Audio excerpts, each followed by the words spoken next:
Broadcasting from Cincinnati, you're listening to the Ringside Reporter Podcast. All the news from the world of boxing right here. Well, I'm talking to you the way I want to talk to you. Now, here's your host, Eric Lorda.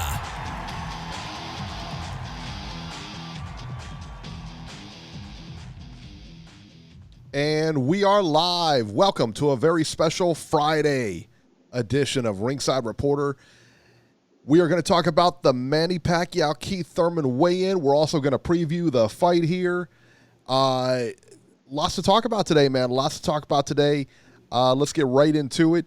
I'm here with Joe Habib, my co-host. And so let's talk about it, man. The weigh-in started. Pacquiao got on the scale. Actually, Thurman got on the scale first, weighed in at 146.5.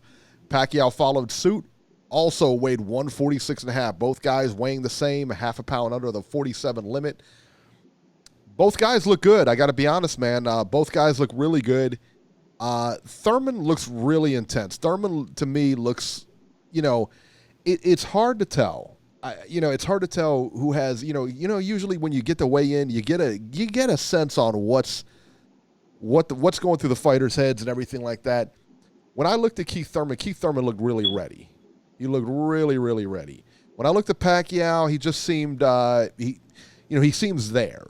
He seems happy. He seems happy-go-lucky, and everything.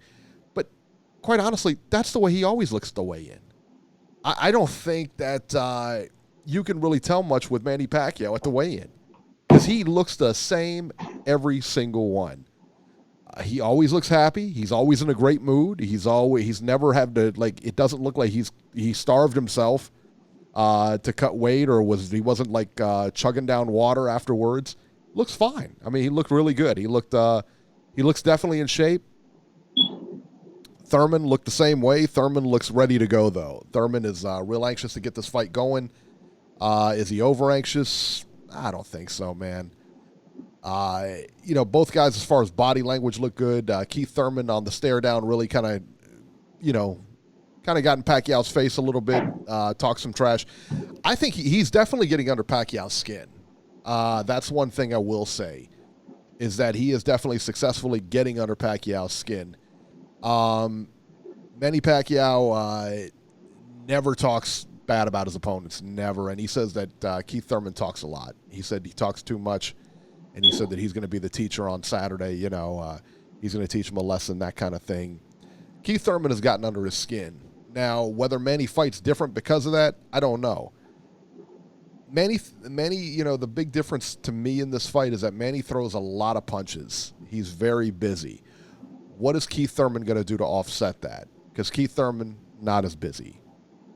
You had the Adrian Broner fight last time for Pacquiao. Pacquiao walked him. It was tough to even give Broner a round in that fight. His output was just horrendous. Speaking of Broner here. So what can Keith Thurman... Now, Keith Thurman is definitely a better fighter than Broner at this stage anyway. I believe he's a better fighter. My one reservation about Keith Thurman, though, is as good as he is. He's a good fighter, don't get me wrong. But he was out for 2 years. He comes back against Josecito Lopez, a guy that many people thought was just washed. This was a great tune-up fight for him. Great tune-up fight. He almost got knocked out. After putting Lopez down, I think it was in the first or second round, he put Lopez down. You figure, okay, he's doing exactly what he should do. He's going right back to, the Keith Thurman we knew. No, then he almost gets stopped. I believe it was right around the 7th round. Lopez, it was that bad. They could have stopped that fight. The ref could have stepped in at any point and stopped that fight.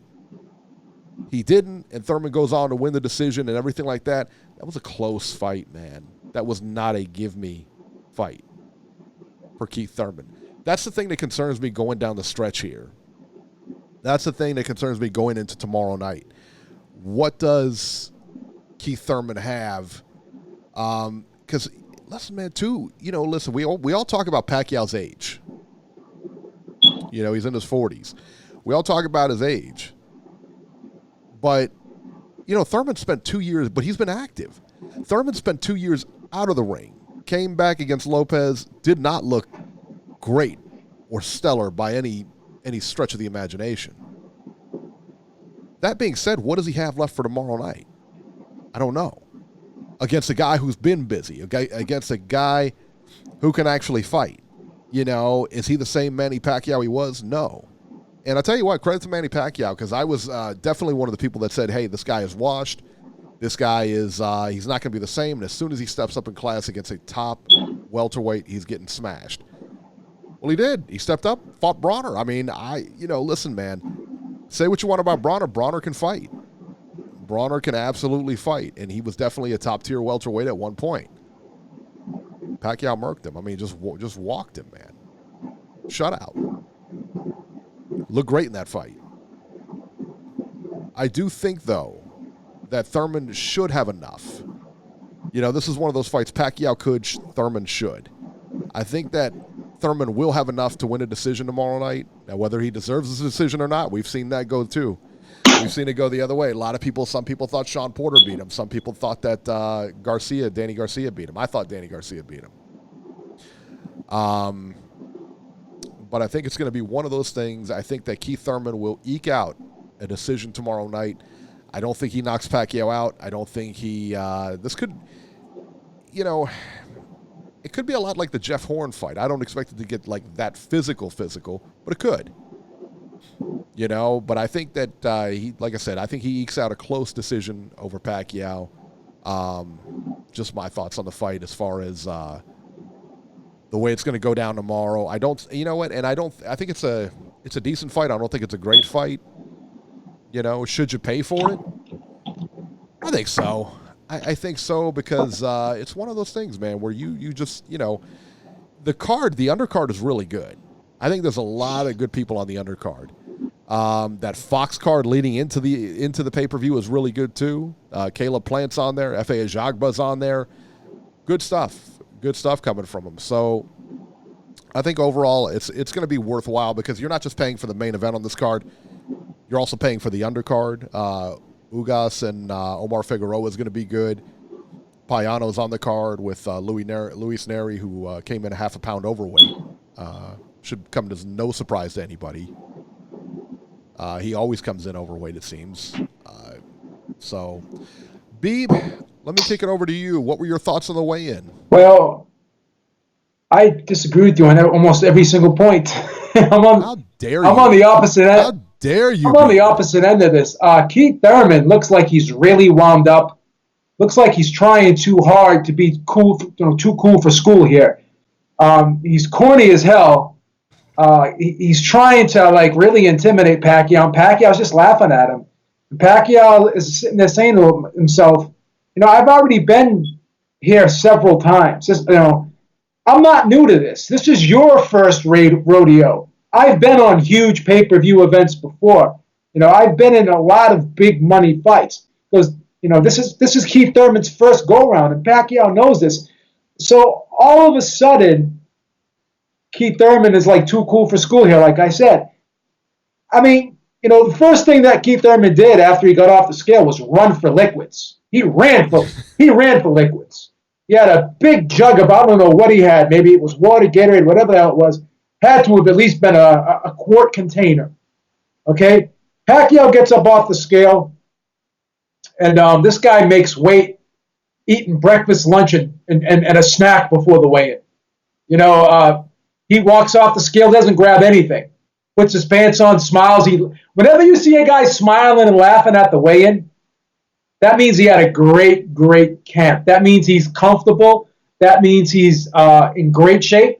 That means he's not irritable. That means he's in the right frame of mind for this. So, so much is being put upon Pacquiao's age in this fight. And I think even Keith Thurman is making too much of Pacquiao's age. Again, this is a different era. We've seen Klitschko, 40, in his 40s. Mayweather, 37, 38. Bernard Hopkins. Many other fighters. Glenn Johnson back in the day. Even Adonis Stevenson was the longest reigning light heavyweight champion, pushing 40. It's a different era. People, are smarter now when it comes to nutrition, when it comes to training, when it comes to sports science. I've said this time and time again. Back when Ali was fighting, back when Hagler was fighting, back when Leonard was fighting, when you were 31, you were considered old. You were considered past your prime. Now 31 is considered your prime. I remember when Leonard and Hagler fought, Leonard was 33 and Hagler was like 35, and they were like, oh, these guys are way past their prime.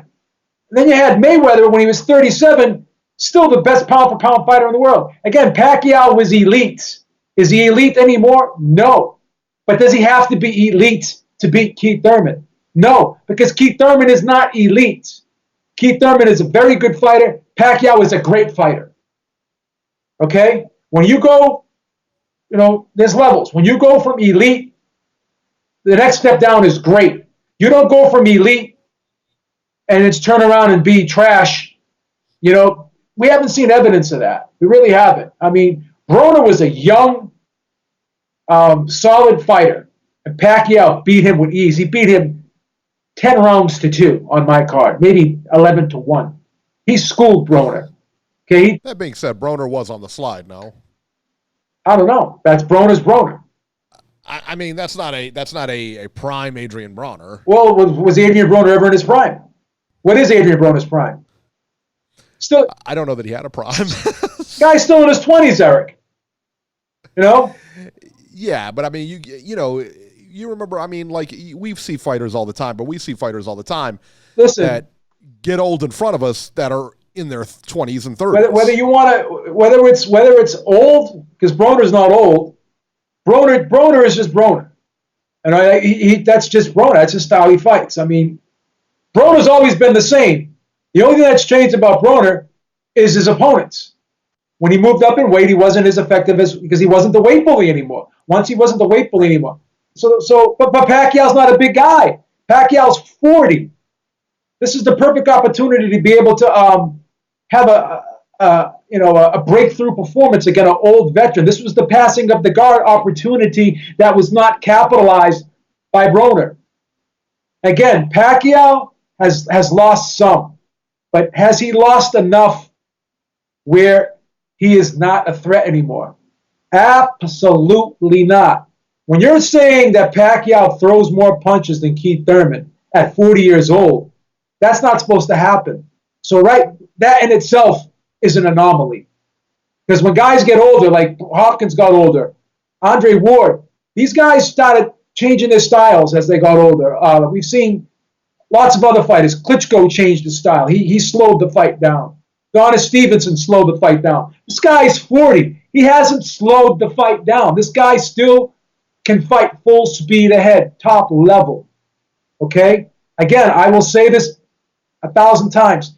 I would pick Pacquiao against any welterweight in the world not named Errol Spence or Terence Crawford. His style, I think, matches up very well against everyone else except for Errol Spence and Terence Crawford. Keith Thurman moves a lot, uses his legs. I said this before. But again, is it effective movement? Does he move too much? Does he take himself too far out of range, and then it takes him that much time to transition back into offense? Pacquiao moves a lot too, but it's good movement. It's necessary movement. It's effective movement. There's a method to the madness. He moves a lot, but he steps just enough out of range, just so he could get out of your punching range, but not too far enough where he can't jump back into the fray with you and come in at an awkward angle that you're not ready for. Okay? So I think Pacquiao is going to outwork Keith Thurman. Keith Thurman has stamina issues. He fades in the second half of the fight. He goes into these lulls. Pacquiao does not go into these lulls. Pacquiao will take advantage of the dead spots in these rounds when Keith Thurman's doing nothing. Keith Thurman goes to the ropes now, something he's never done before. So Keith Thurman fights more like the older fighter, and Manny Pacquiao fights more like the younger fighter. If you want to talk about someone on the slide, that's Keith Thurman. That's Keith Thurman because each and every time out, he has declined. Against Porter, when he stepped up against Porter, eked out that decision. Danny Garcia, even closer. Josecito Lopez almost gets knocked out. There's a pattern here. Okay? Now, you can sit there and talk about the Jeff Horn fight all you want. That was a very sloppy, ugly, messy fight. Pacquiao had a gash on his head the size of a friggin' an arm. It was like 12 feet long. It was a long, big, deep gash. He was being wrestled. He was being mauled. He was being tackled. You could argue points could have been taken away. I had the fight a draw, okay? And you could argue Pacquiao won the fight, but it was an ugly, nasty, mauling type fight, and Pacquiao didn't expect that, and Pacquiao probably underestimated Jeff Horn, whatever the case may be. Pacquiao's not underestimating Keith Thurman, okay? Pacquiao's going to bring his A game. He knows what he's up against, okay? This is an important fight. It's a razor-close fight in terms of, on paper, the odds. Pacquiao knows all these things. So Pacquiao, smiling, laughing, because he's saying to himself, this guy doesn't really know what he's getting himself into. Whenever you hear someone talk about someone's age, and, age, that means you're preparing for the worst possible Manny Pacquiao that you can prepare for. You're not preparing for a high-level Pacquiao, which we still have. We still have a high-level Pacquiao. Do we have a Pacquiao at his highest level? No, but he's still at a high level. I think he's really, misjudging, and he's making a mistake by thinking that Pacquiao is old and not too old to the point where he is not going to be effective come Saturday night. I just don't see it. I think Keith Thurman struggles to make 147. I didn't like how he ran to those liquids. Maybe I'm reading too much into it. Maybe I'm not. But he ran to those liquids. He looked dry at the weigh-in. Pacquiao looked full. Keith Thurman looked all wound up like this. He was trying to try too hard. Had this false sense of bravado, tough guy thing going.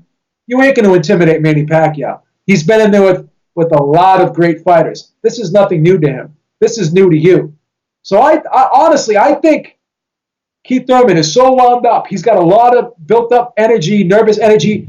I think he's going to blow his wad. I think he's too worked up. I think mentally he's gonna fatigue himself in the ring come Saturday night. And Pacquiao, I think, is going to win a wide decision here. I think it's going to be a wide. I'm looking 9-3, 8-4, Manny Pacquiao. I think Keith Thurman's going to go to the ropes. I think Keith Thurman's going to go into lulls. I think Keith Thurman's going to move around, but is it going to? I don't think it's going to be effective movement. I think he's going to get tired in the second half of the fight, and I think Pacquiao's going to outwork him. I think Pacquiao is going to win a wide decision in this fight. I'm going with the legend, Manny Pacquiao. Do you think that Keith Thurman is a better fighter than Jeff Horn?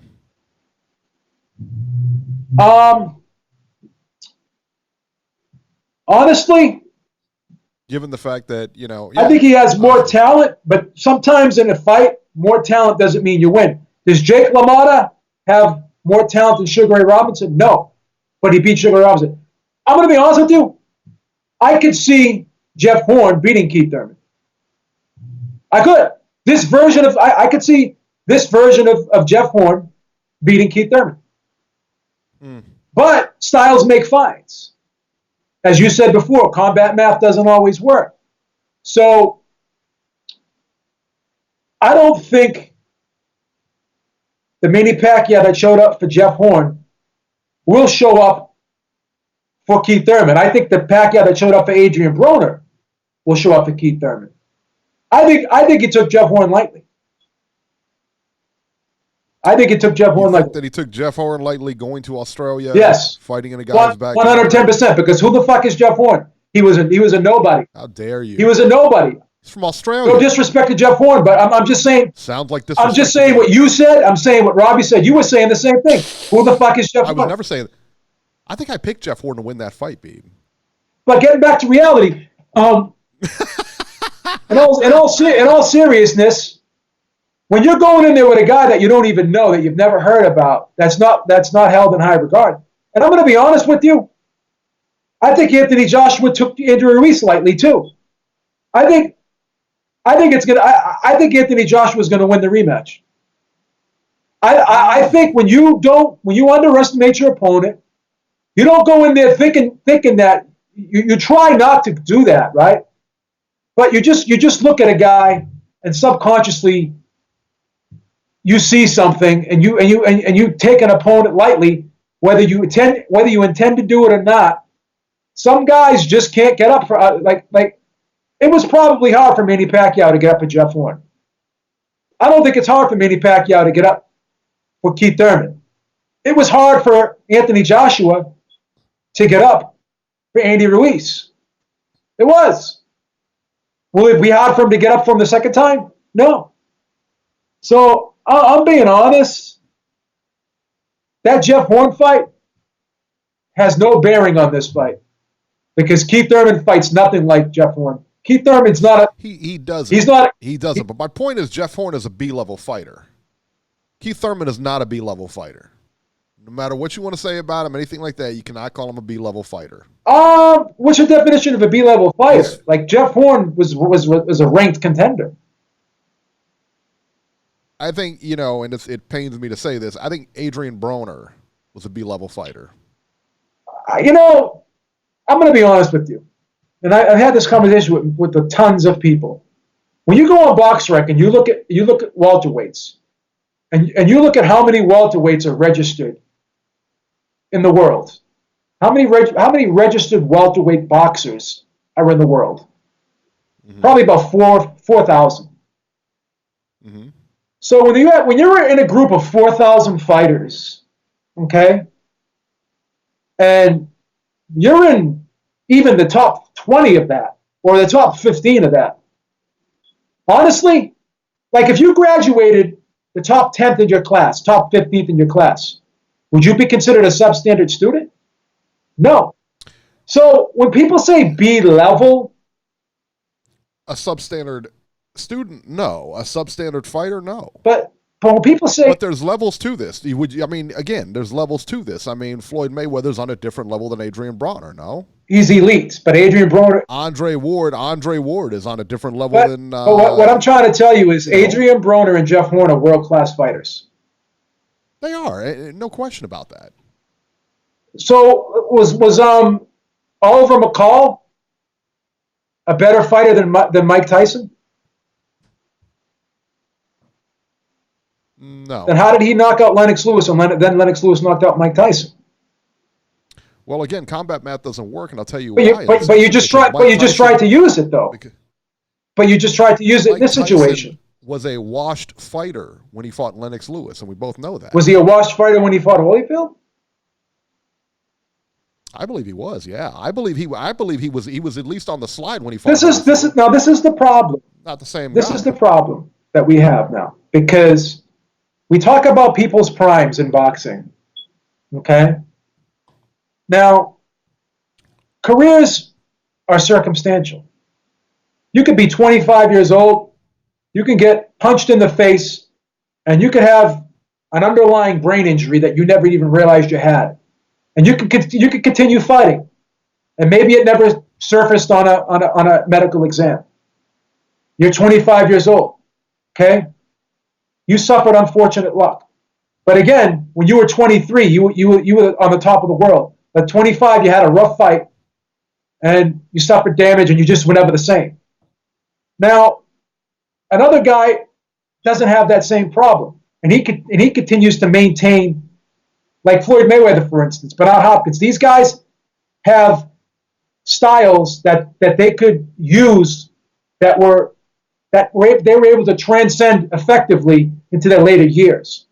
So just because like Roy Jones was done at 34 years old. Now Mike Tyson, he was like people were saying like Mike Tyson must have the shortest prime of any fighter in the history of the sport of boxing, because people say like he was out of his prime like when he was fucking 30, and it's like that's his fault for not taking his career seriously. That's his fault for partying. That's his fault. Same thing with Ali.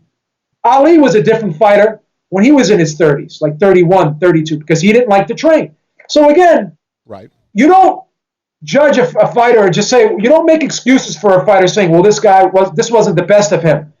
If it wasn't the best of him, why wasn't it the best of him? Now, I could see if the guy's 40, 42, okay. But when you're talking about guys still in their late 20s, early 30s, and you're saying that they're washed already.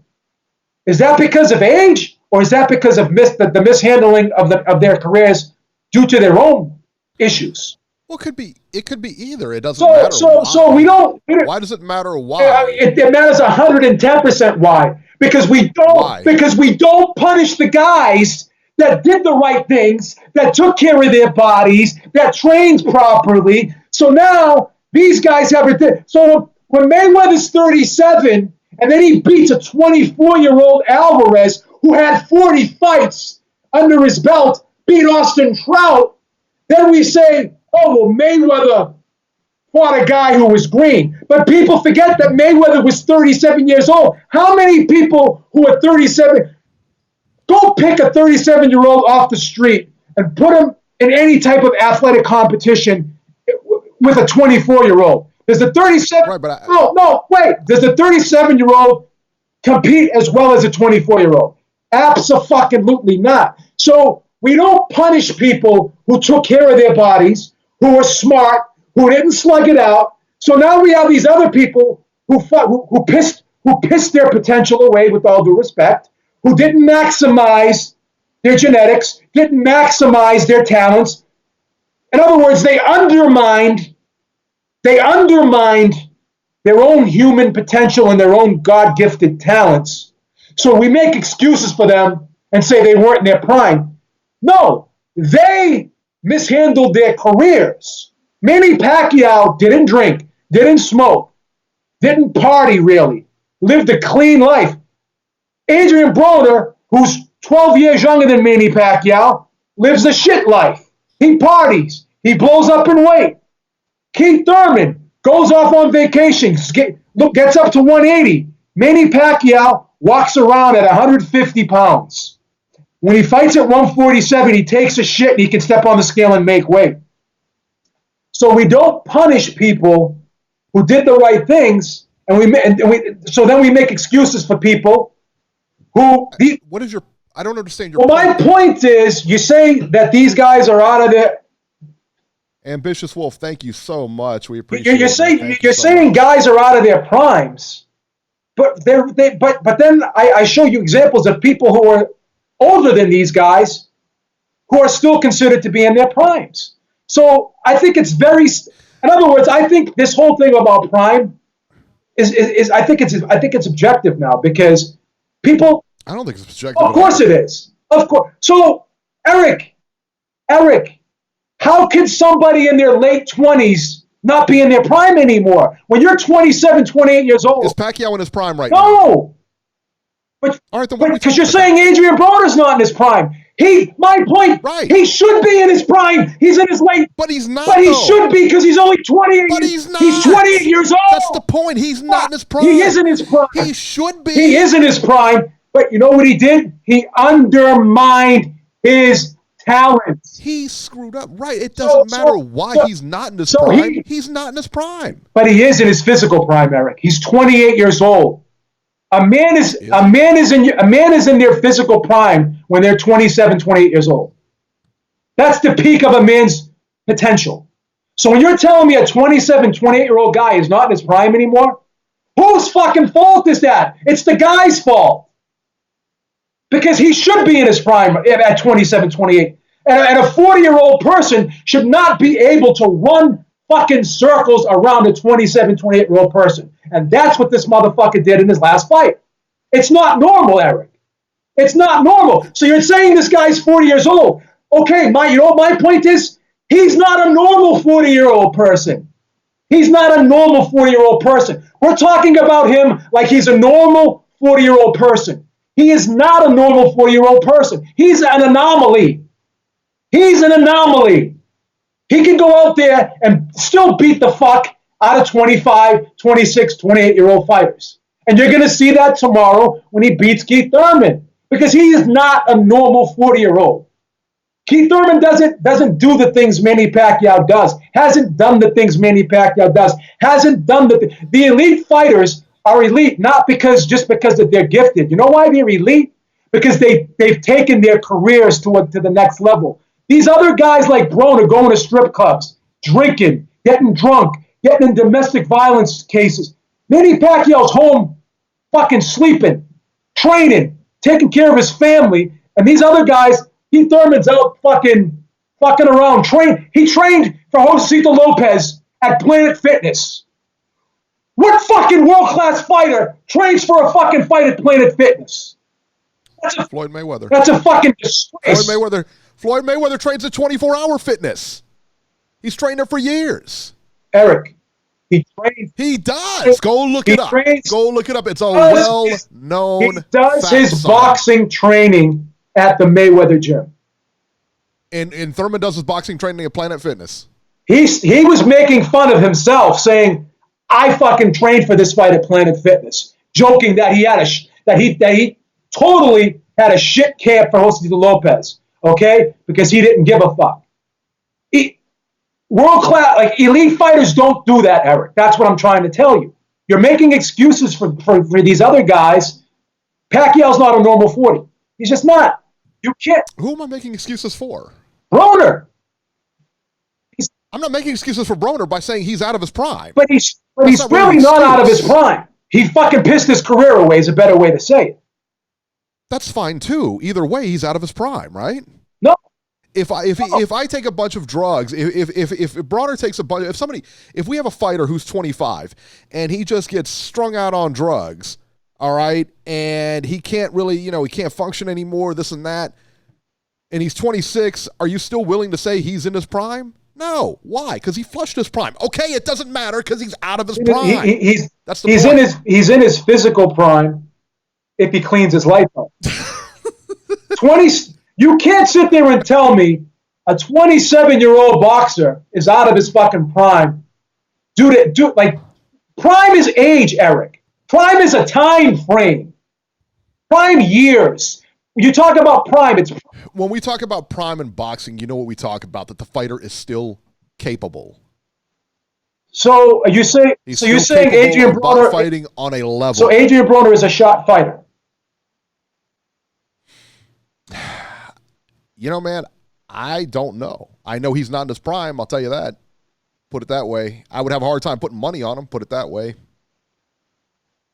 All I'm trying to tell you is you have a guy, Alvarez, who's 24, losing to a guy who was 37. That's not. Well, Alvarez was also dried out too, was he not? I don't know. Was he? Yeah, I think he was. Because Floyd had the catch weight on it, didn't he? How much did he? Okay, didn't Alvarez fight Matthew Hatton? Well, Didn't Matt? Whoa! Here comes the checkmate move, baby. Get ready to tip the king. Again, you didn't do your homework.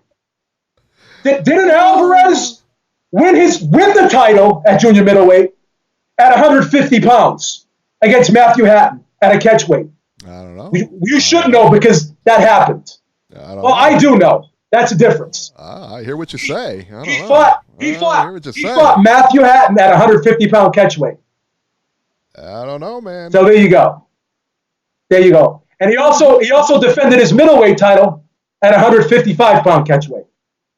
So, but that's not 152, is it? Again, not 152. Again, you won the title at 150. You won the title at a 150-pound catchweight, and you fought. Still doesn't matter. He still had to drain him, though, right? I don't know. Was he drained? Was he not? He made the weight. Looked like he was drained. He made the weight. Again, you're making excuses for younger fighters, and that's not cool. You're not giving guys who are 37 years old, who are 40 years old, who did the right thing, and then when they go out and beat a 24-year-old, the guy was green. Now here comes another excuse. He was weight drained. So again, why are we punishing these older fighters for doing the right thing? And then we're saying guys that are 10, 12 years younger than them are out of their primes. I think that's fucked up. That's just my opinion. That's fucked up. So Alvarez is 24 years old, probably outweighed Mayweather by 15 pounds come fight night, because he looked twice the size of Mayweather on fight night. Mayweather ran circles around him, probably won 11 of the 12 rounds, but Alvarez is green and he was weight drained. Instead of Mayweather being an elite fighter, that's what elite fighters do. Bernard Hopkins versus Kelly Pavlik. Who's saying that Mayweather is Bernard Hopkins versus Kelly Pavlik, right? But you're changing the subject here. Why are you talking about Mayweather being an elite fighter? No, who said he was not an elite fighter? Go back and rewind this. Go back and rewind this. You said Pacquiao beat Broner, who was out of his prime.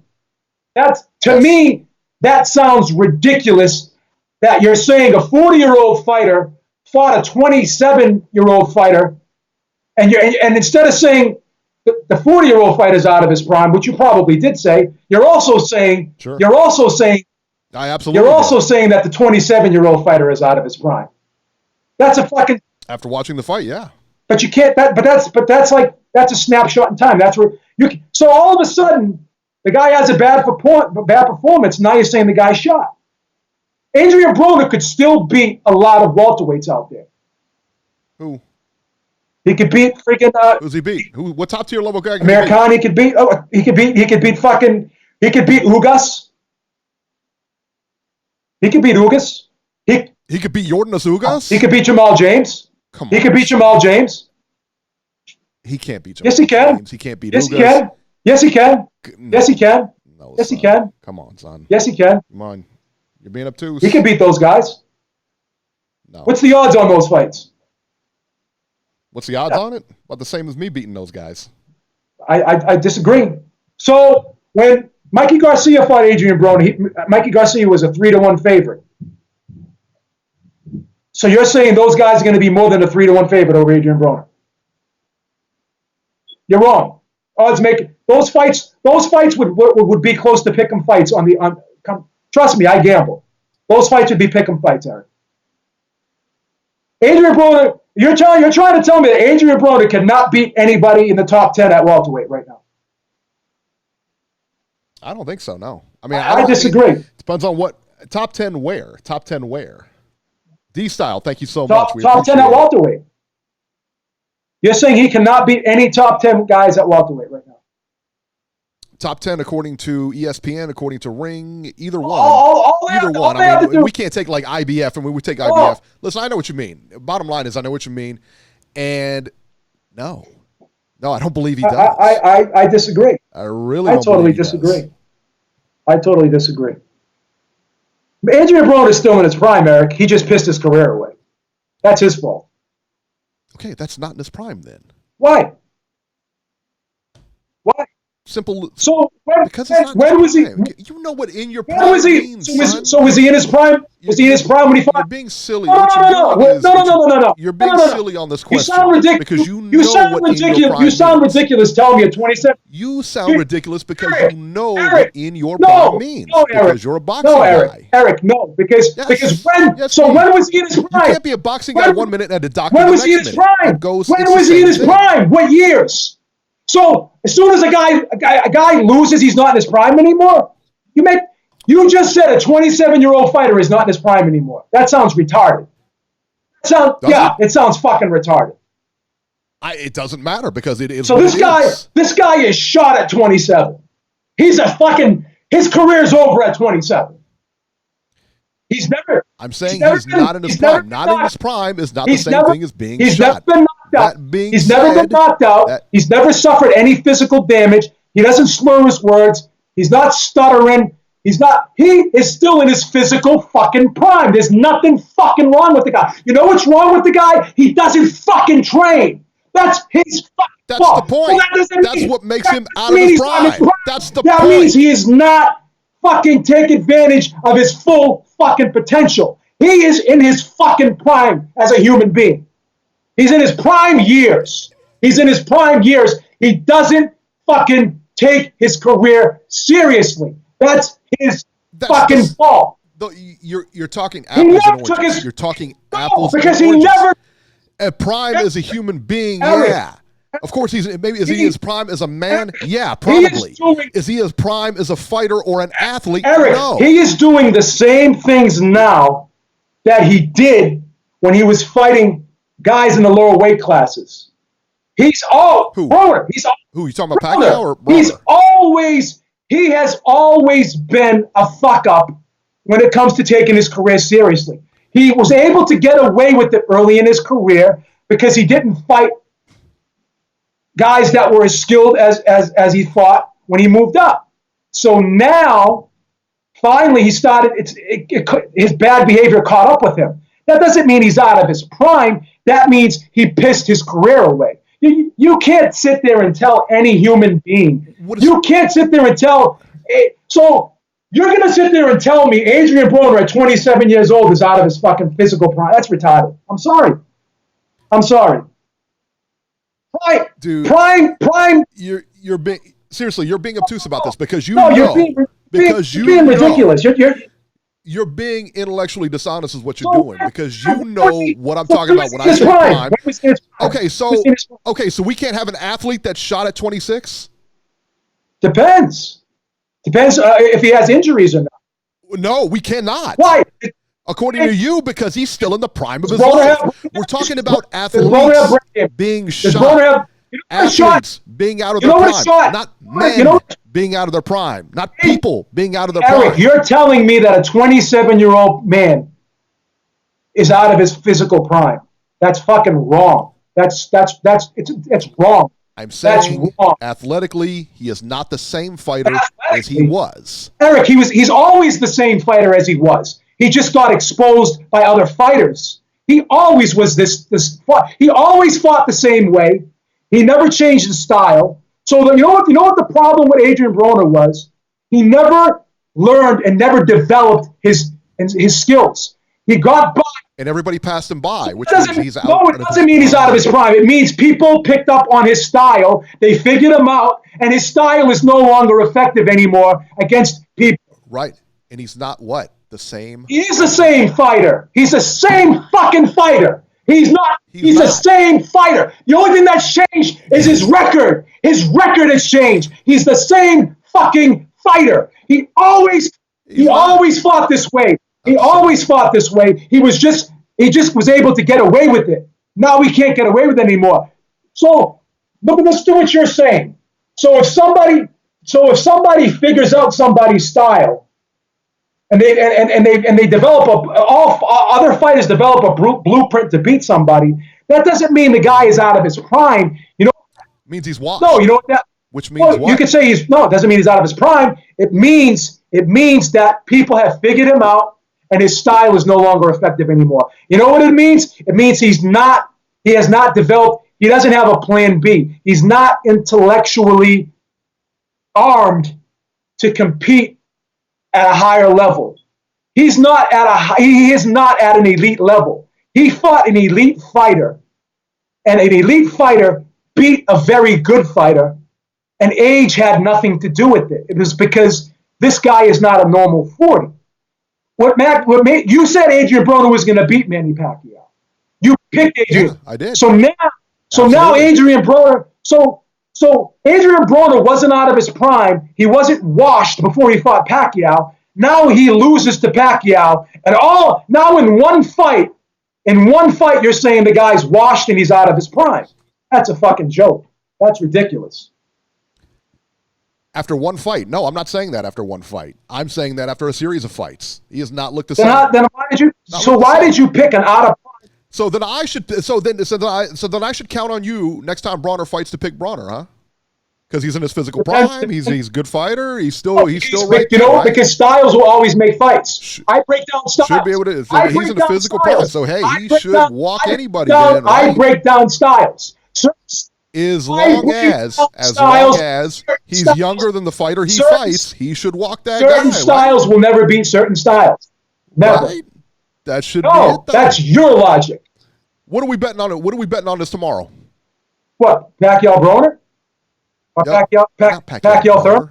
We already know the outcome of Pacquiao. Pacquiao-Thurman? You know what I meant. I meant to say Pacquiao-Thurman. We can't jump on a time machine and bet on Broner. You know what I meant. So, anything you want. What do you want? I would bet $1,000 on Pacquiao. That's how confident I am. $1,000 on Pacquiao. We're not betting $1,000. We bet something tangible. Bet something tangible. You pick it. Let's do a pie. We'll do a fucking cake if you want. and not your little shaving cream pie, the teaspoon. Real pie, but you get a real pie. You get a real pie, son. You call Lois, you tell her to get a real pie because that's the way it's going down. I'm shocked you're telling me a 27-year-old man is out of his prime that has suffered no damage in the ring. That's ridiculous. That's That's ridiculous. He's out of his prime because his style has been rendered ineffective. That means he's out. All right, well, we're past that argument. We're talking about the one tomorrow. All right. Well, you lost this argument by I hear what you're saying. landslide. I hear what you say. I disagree, but hey, is what it is. You can't disagree because I can't disagree. I just logic is horrible. I just disagreed. I can do absolutely disagree. Broner is not out of his prime at all, says D-Style. Has anyone in this chat? Oh well, D-Style said so. So hey, let's call the anyone in this chat think Adrian Broner is out of his prime, or do you think that maybe people have figured him out and his style has become just because someone does Broner beat anybody in the welterweight top 5? No. Boom. You don't have. What are we talking about? What are we talking about? Does he beat anyone in the top 10? What are we talking about? Does he beat anyone in the top 10? Depends on what top 10 you go by. I don't think so. Well, if you go by the IBF top 10, probably. So you're saying everyone is saying that Broner is not out of his prime. He's just. There's a difference between not being effective and being out of your prime. But Cody. Okay, here we go. Cody Ritto said that Broner's not out of his prime. He's just not good. Yeah, but he's got 3 world titles. Who did he beat? 3 world titles. You want to change the argument and tell me that Broner's overrated? Is Broner overrated? Is Broner overrated? I don't know. No, you're waffling now. Stand on your 2 feet. I'm not waffling. Is Broner overrated? I don't know if he's overrated or not. Is he? Yes. Broner has been overrated. He was anointed the next Floyd Mayweather. Just because he didn't reach his peak doesn't mean he's overrated. He didn't reach his peak. He underachieved what was the expectations of him. All right, that doesn't mean that means he's overrated. No. Yes, it does. He's got 3 world titles, 3 different. No, he doesn't. He has 4 weight titles. 4 world weight, 4 titles and 4 different weight classes, or 3 different weight classes, or whatever it is. It's still though. But you know what though? That's still a pretty big accomplishment. Of course it is. But again. So how is that overrated though? Because when you look at the fighters he's beat, and then when you look at all the other guys, like Whitaker, who won 4 world titles, Marquez, who won 4 world titles, Pacquiao, who won 8 world titles. Look at everyone else who won 4 world titles. Is he in the same class as those guys? It's a misleading accomplishment because he fought. Not really. He's a belt. He was a belt holder. He was never really a champion. What's the difference? A champion is when you're perceived as being the consensus best fighter in your division. We have very few champions, though, right? Not necessarily. Vosdik is a champion, I would think. I would consider Andre the champion because I think that he could on any given night, he could beat anyone in the middleweight division. Paulie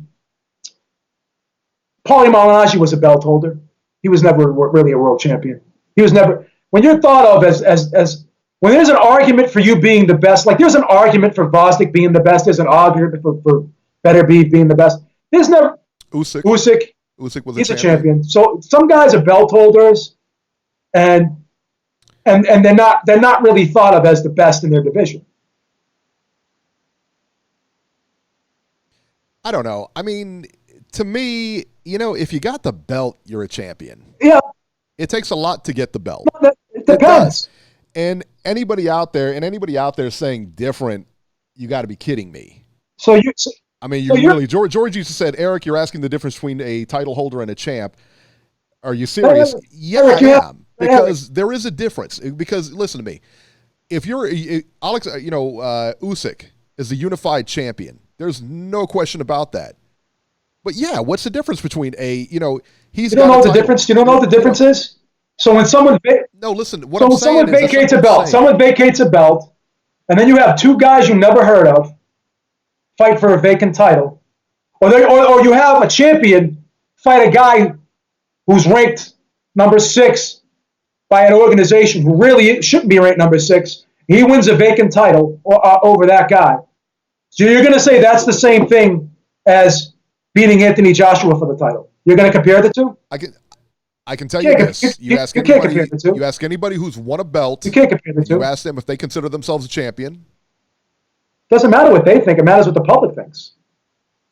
Why does it matter what the because public thinks? Because the way it is the way it is. The WBC did you just say what does it matter what the public thinks? Said that? I did. So you don't realize how boxing works. Public perception generates a lot of things. Generates odds. It actually generates what fights are going to be made.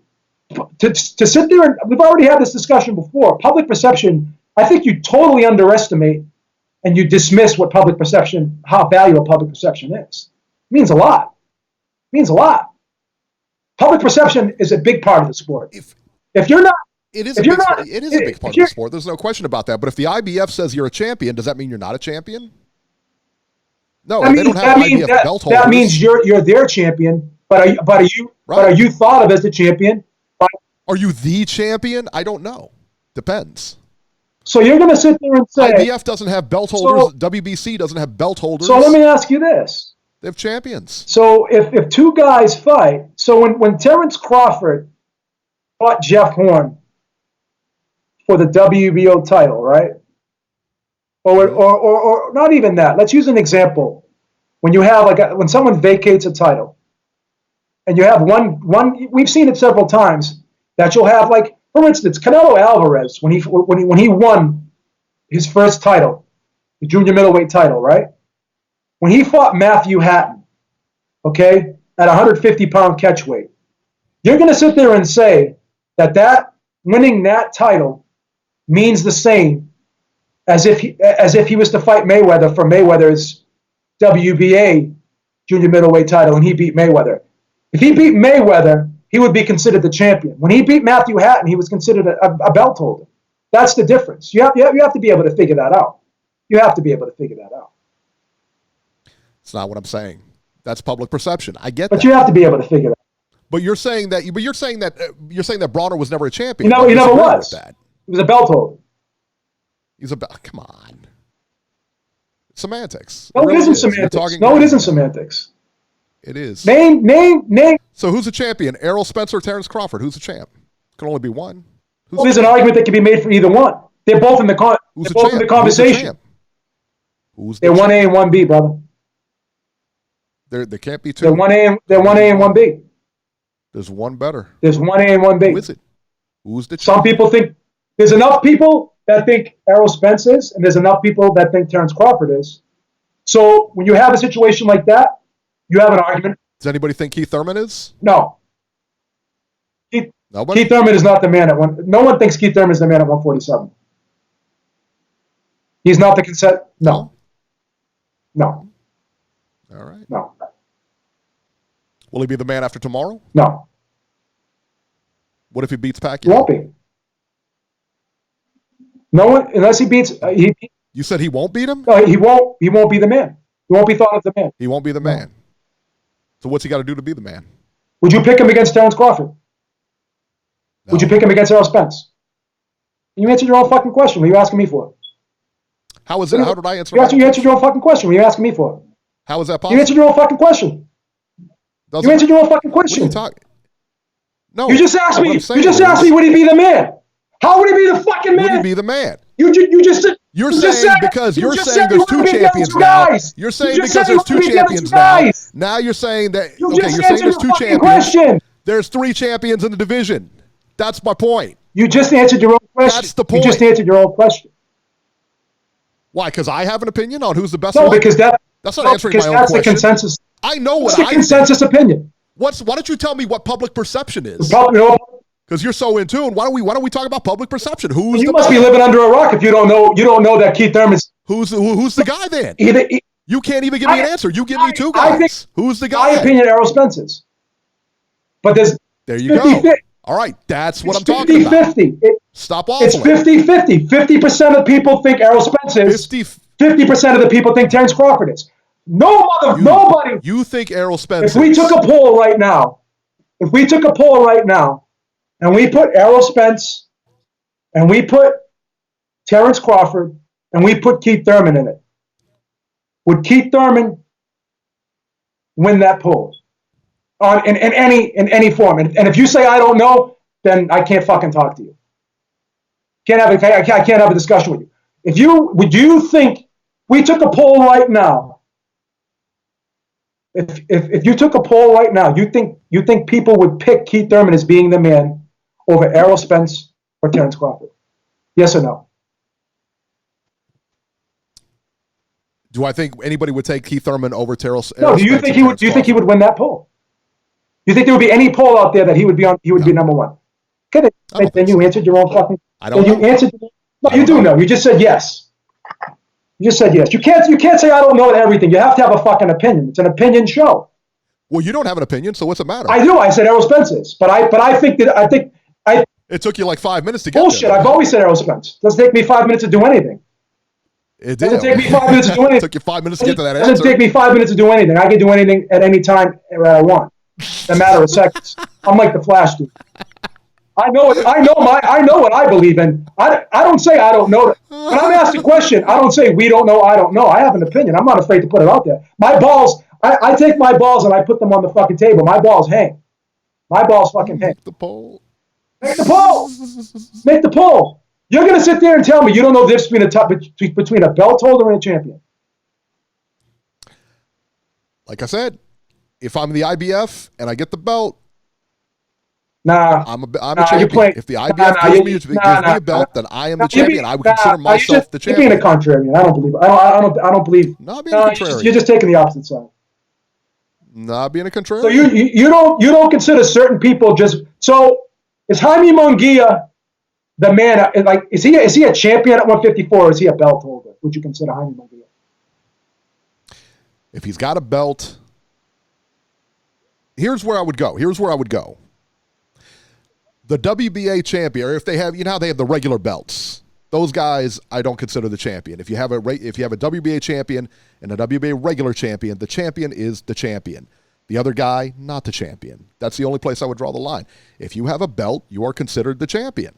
I don't understand why is that. So you've never heard of the term? Why is that a difficult concept? So you've never heard of the term belt holder? I have absolutely heard of the term. So that has no credence at all in the sport of boxing, calling someone a belt holder. It has no credence in my vocabulary, no. Really? Because if you have look at him, and you are defined as the champion of an organization, you are a champion because you have earned it. So by your logic, because you have by your logic, Schwartz was a legitimate number 2 WBO ranked fighter because that's what the WBO said. That's what the WBO said. That's their. And you believe that? That was credible in your opinion. That's what they put on paper. But that was you're getting into two different things. You're getting into two different things. Listen, I don't run the WBO. I don't have any authority over the WBO. Would I rank Schwartz too? No, probably not. But listen, I don't work for the WBO, so I can't help. So in other words, we have all these different titles now, and the sport is so watered down now. So you can't see the difference between why someone would be called the belt holder and why someone would be called the champion. Now, you're just taking the opposite side. I know you don't mean what you say. No. I know you don't mean what you say. No. I know you don't think that Jaime Munguia is considered a champ, like the champion at 154. I know you don't think that. You're not going to sit there and tell me that he's... I'm going to tell you this. If an organization puts a belt around your waist and calls you the champion... You are now the champion because you've earned it. So now you don't think for yourself. You think what you do what the organizations tell you to think. That's how you think. No, I'm telling you, that's my opinion. So that's my opinion. That's my opinion. That if you earn that title, you put it around your waist, and they call you the champion, you are the champ. You are a champion. Opinion is Jaime Munguia a champion or a belt holder? He's got a belt. The organization calls him a champion. I believe he's a champion. That is my opinion. He worked too hard for anybody to call him a belt holder. Anybody who gets to that level. So you're going to say that someone who wins a vacant, say someone wins a vacant title, or say someone fights a guy like like fucking Tom Schwartz for a vacant title, and he wins that fight and he becomes the champion. You don't think he deserves the respect of being called champion? You are misunderstanding what I'm saying. Let me finish my point. Am I? Yes. Let me finish my point. You're going to compare that to this. You're going to compare that to Errol Spence going to the UK and beating a Kell Brook. That's the same. That's the same. That's the same. Listen. Would you admit now in today's sport, in today's boxing, the way it's run and the politics behind it all? So you're going to compare Canelo Alvarez fighting Matthew Hatton, who never fought at junior middleweight before, and they fought at 150-pound catchweight, and he won the vacant WBC super welterweight title. You're going to compare that to Tony Hatton. You're going to compare that to what's his name? The guy Julian Williams beating Jared Hurd. That's the same thing. That's the same thing. Now, what you're asking, is it the same thing? It's the same thing. Is fighting Matthew? Yes, okay. I know who you're talking. I know what you're talking yes about. Or no. Is it the same thing? It's a yes or no answer. Is it the same thing? Yes or no? It's number one. It's not a yes or no. Number one, it's not a yes or no answer. Because now you're asking about competition. Answer a question. Now he's taking 10 minutes to answer a question. That's the same. That's the same thing. Okay, if you'd let me answer. All right. Go ahead, dance around. Go ahead and dance around it. Okay. Why? Can I answer? Dance around it. Go ahead. I'm waiting for the jig. So, if you have two fighters and they're both champions, do I consider? Of course, we consider one fighter. Do I consider a fighter better than another? Yes. He's saying that beating Matthew Hatton, who never fought at junior middleweight before, for a vacant title at a 150-pound catchweight is the same as Julian Williams beating Jared Hurd. That's you're saying you don't think he deserves any credit for that? I don't think he deserves as much credit. No. 100. But you don't think he deserves any? You don't think he deserves to be called champion, though? I didn't say that. He's going to be called champion, but he's a belt holder. No. You call him a belt holder, so you don't think he deserves the credit for being called champion, for winning, for stepping in there. You don't think he deserves that credit for going through his career, fighting all those fights, getting that belt put around his waist, and a lot of pressure in that ring, a lot of pressure in there. Championship fight, he wins. You don't give him the credit, respect he deserves. Not as much as by calling him not champion. As much as Julian Williams. You prefer to call him not as much as Julian Williams. Not as much as Julian Williams. Take the L, Eric. You're done. But you call him a Eric, belt you're holder. done on this. You take the L. Take the L. You got destroyed, Eric. Take the L. Because you're getting crushed, Eric. You take the L. I'm going to tell you why. But you cannot compare the two. Because you absolutely disregarded his career. No. You absolutely disregarded everything about that fighter. You're saying it's the same. That's bullshit. To call him a champion. No. You refuse to call him a champion. Don't try to do that, Eric. You're fair. You did. I'm not trying to do anything. This is what you're doing. So you're saying it's the same. You're going to give him as much credit for as Julian Williams for that. I'm not going to give him any credit at all. Listen, I'm telling you. Is it the same thing? I'm telling you. Is it the same thing? Is it the same thing? Is what the same? Answer. What is the question? Is what the same thing? Is Julian Williams is what? Is it Canelo Alvarez fighting for a vacant title? Okay? Fighting for a vacant title against Matthew. I asked you this question 7 times, and you're afraid to answer it yes or no. I don't know what you're afraid of. Why are you afraid to answer this question? Yes. Because I'm just so scared. I don't know. I'm so scared to answer the question. What are you afraid of? Oh my God! I'm so scared. Afraid of? What are you? Oh my God! People are just going to kill me. Oh my God! I'm so scared. But you're just afraid to commit to anything. You're offended. No. Why do you have to sit? Is one a better win than the other? Yeah. Of course, is one a better win than the other? Are people gonna really take that serious as much as they're gonna take what Julian Williams did serious? I just answered your question. So yes, one win is better than the other. Sure. Okay, so that guy actually is considered a champion, and the other guy's a belt holder because he picked up a vacant title. It's a difference. That doesn't make any sense. Sure, it does. That doesn't make any sense. It makes so you've never called anybody a belt holder. So let me ask you a question. No, I haven't. No, actually, no, I haven't. You've never used the term belt holder in the sport of boxing. No. You've never heard it used before several times. I've heard it used. I don't use it. Just like you don't call people bums. I never call people bums. Yeah. Right. That's the point, though. I never call people belt holders. That's the point. Eric, the sport is watered down. There's a lot of belt holders in the sport. So you're not gonna sit there and so you're gonna. I say that the regular champs are belt holders. Yeah, we can call if you want to call those guys belt holders, that's fine. Because I don't really consider a regular champion. If there's a champion behind you and a regular champion, I don't consider those guys champions. If the regular champion fights a tougher guy than someone who wins the real title, so why would you call that guy a belt holder? Because his title, you wouldn't take into consideration the opponent. Georgie Porgy says, Eric, you have called people belt holders. That's great. Go ahead and play it for me. Find the show. I heard you call people belt holders before. Find the show and play it for me. I heard you. Find the show and play it for me. I will. All right. I'll find it. You've called people belt holders before. You've diminished champions before. Find the show. So if Andy Ruiz gets stripped of all his titles, right? If Andy Ruiz gets stripped of the titles, then yes. Anthony Joshua fights. So in other words, when Anthony Joshua fought Charles Martin for that IBF title, you're going to sit there and say that was the same as if he would beat like Deontay, like as Tyson Fury beat Vladimir Klitschko. That's the same. No, that's the same. No, it's not the same at all. So two different fighters, two different fighters. So that's your example. Fury was the champion. But Joshua's a belt holder now? When Joshua's a belt holder when he beat Charles Martin, but somehow he became a champion? He's a belt holder. Come on, son. Tyson Fury? You're not making any sense. So when did he become champion? You tell me when he became Tyson champion. Fury retired. And he collected all the Then he was just anointed the championship. No, because he fought.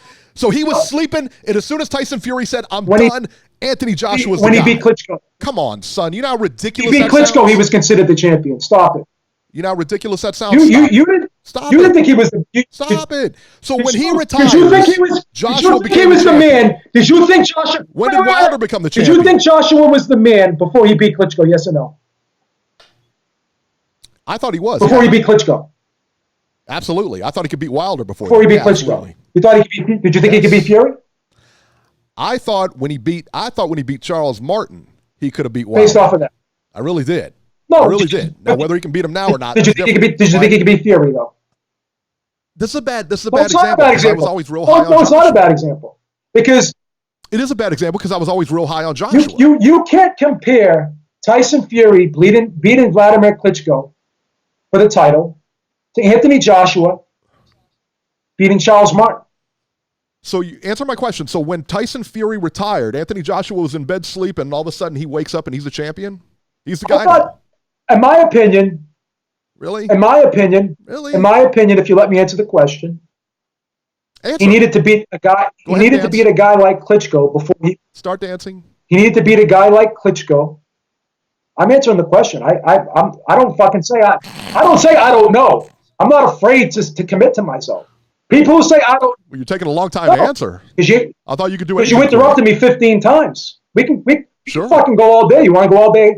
I can do this all day. Absolutely. I can do this all fucking day. I've done it for years.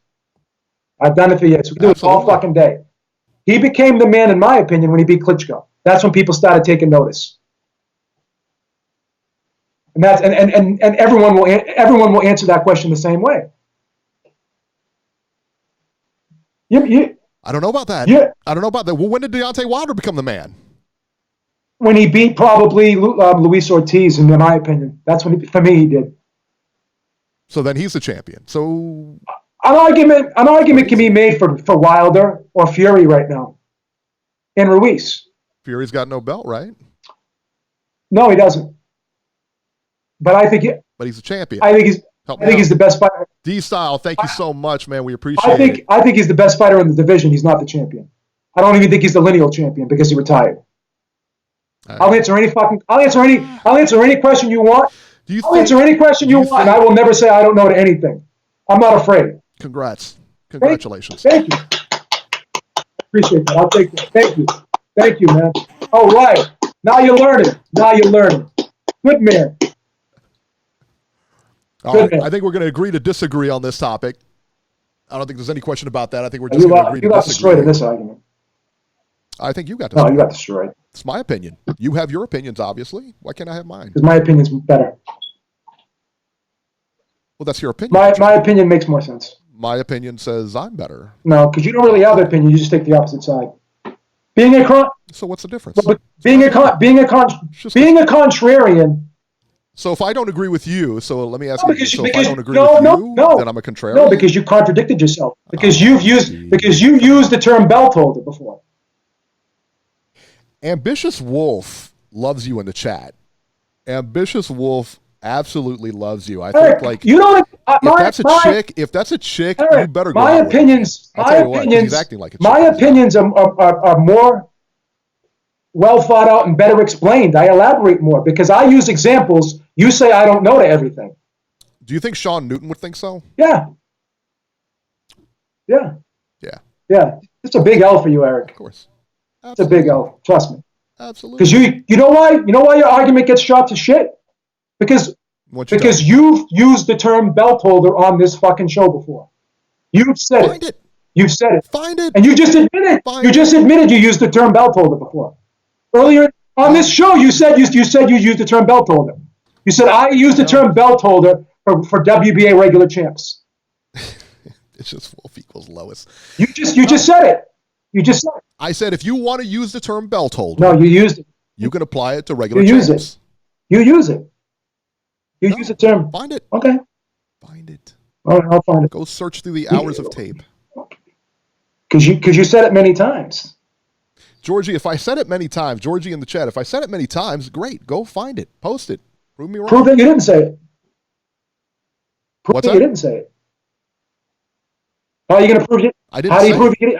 That's proof. That's proof enough. I don't need any more. How are you going to prove that you didn't say it?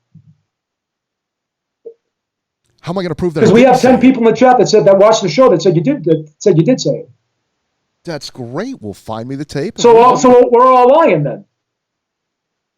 We're all liars. Well, liars or being misunderstood. We're all liars then. Yeah, absolutely. Yes, you're all. Everyone's liars. lying. Yes, all liars. Everyone's lying. Everyone is lying. Everyone's lying. I can't. Yes. I can't do this to you anymore. Let's move on because this is like child abuse. All right, so let's move on to Pat. Child abuse. Wow, that's rough. This is child abuse. It's a rough topic. This is a family show here. This is child abuse. Child abuse. Ugh, it's rough, man. This is like child abuse. All right, so we got a pie bet. We got a pie bet tomorrow. Yep. Pacquiao-Thurman. Yep. Hey, B. You know what? I'm scared now. Boston cream. You know what? I'm scared now. Boston cream. I think the world is going. You're scared because you're gonna have to. You know what I'm scared about? The world is going to hell in the handbasket because we're in 2019 with all of our advancements in medicine and sports science and all of this stuff. We have guys fighting in their late 40s. Eric has broke new ground today on the show. He's saying people that are 27 are out of their prime. So why are you scared? I don't understand. Why are you scared? Your argument just went nowhere. Just like the rest of your arguments go nowhere, but I'm not surprised. Because the world is going to come to an end if people who are 27 are now all of a sudden out of their prime. What's the military going to do? How are we going to win wars if people who are 27 years old? Woo! We're going to lose all the wars in the world because everyone who's 27 years old now is out of their physical prime. We're fucked. We might as well just fold up our tent and go home. Oh, this is fucking awesome. Lois! Absolutely Lois! 0 cents. Lois! Your blow-up doll does not talk, by the way. Lois! The world is over. Because life is over at 27 now. Stick a fork in everyone. We're done. I must be I'm 50, right? I must be a corpse. If 20. So what is your point on? I don't understand your point in all this. I just made it. What are you scared of? I don't know. You said you were scared about something. I'm scared now because if all the 27-year-olds are now going to be out of their prime, how are we going to win wars? Athletic prime? I don't know. How are we going to win wars? Can someone ask me how are we going to win wars if all of our soldiers who are 27 years old are out of their prime? Silly questions. Silly questions. The world's over. The world's over. Silly question, son. You just told me a 27-year-old man is out of his prime. He is. Okay.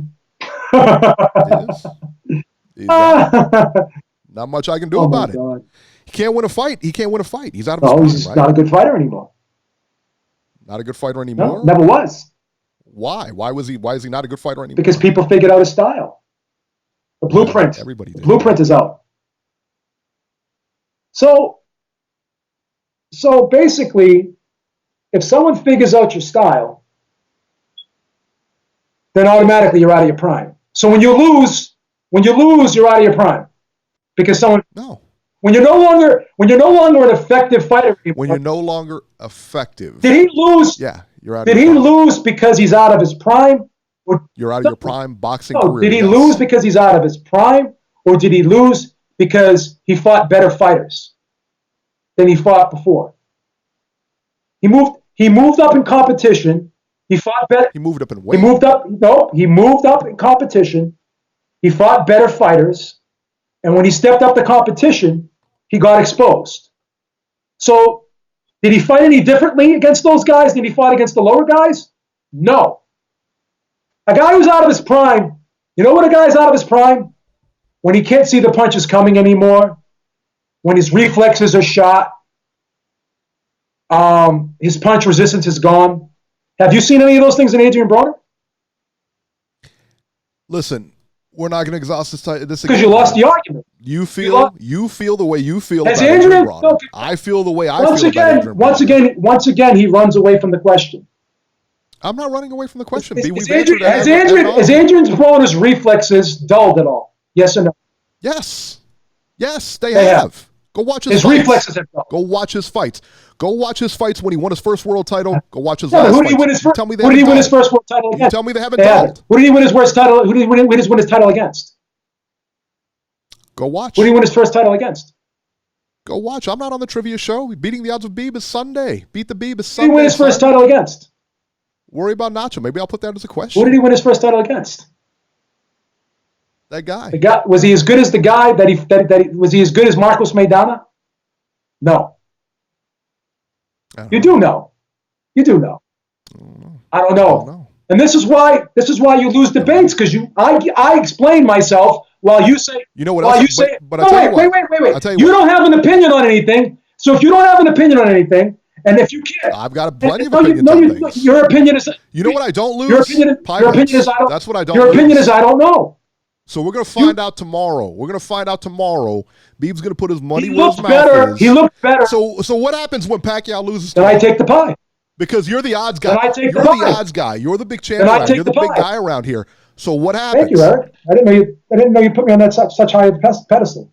I do. I put you on a pedestal. He looked better. Adrian Broner looked better against lesser opposition. That's why that's the case. He's not out of his prime. He still has his reflexes. He still has his fucking defensive abilities. He's still quick.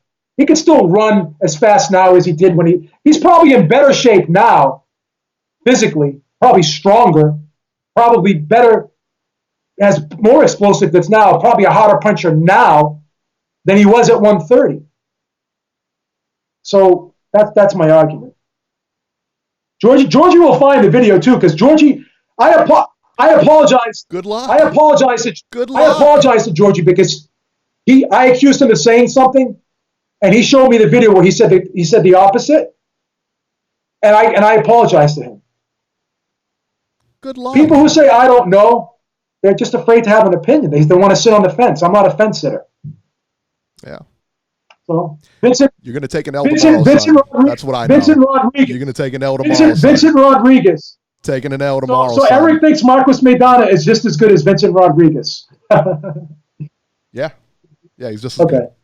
Taking an L tomorrow. That's what I know. This was a great debate, though. This is a great debate. This was like I don't know. If you were a sparring partner, I think we'd have to send you home today. I think if I was a sparring partner, they would send me home today. They would give me my check because you'd be sent to the hospital. The guy got beat up. It would probably like Aaron Pryor and Howard Davis when they sparred. They sent Aaron Pryor home. You would get sent to the hospital. You need stitches.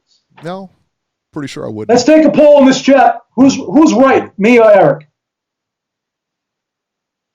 1 for me, 2 for Eric.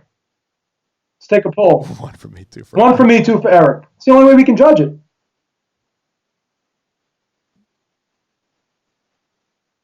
Beebs, 1, Beeb, that's 3 Beebs. Yeah, all right. All right. All right, so what else do you want to ask me now? I don't want to ask you anything. I just want to know what you're going to do when you take that L. Like I always do. I've thrown the pie in the face several times. You've thrown a pie in your face before, too.